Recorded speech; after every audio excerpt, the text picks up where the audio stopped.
Kenapa sensus pertanian ini dilakukan? Sektor ini melibatkan hajat hidup orang banyak, sehingga butuh akurasi kebijakan. Dan akurasi kebijakan itu butuh akurasi data. Saya mendukung sekali pelaksanaan sensus pertanian tahun 2023 ini. Sahabat data, sensus pertanian 2023 dimulai hari ini.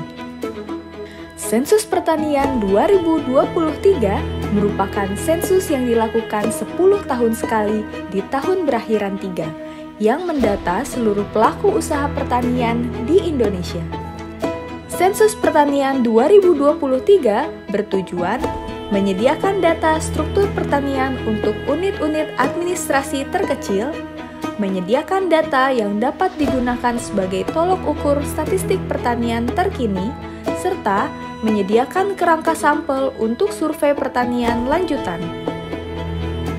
Sensus pertanian 2023 mencakup tanaman pangan, hortikultura, perkebunan, peternakan, perikanan, kehutanan, dan jasa pertanian.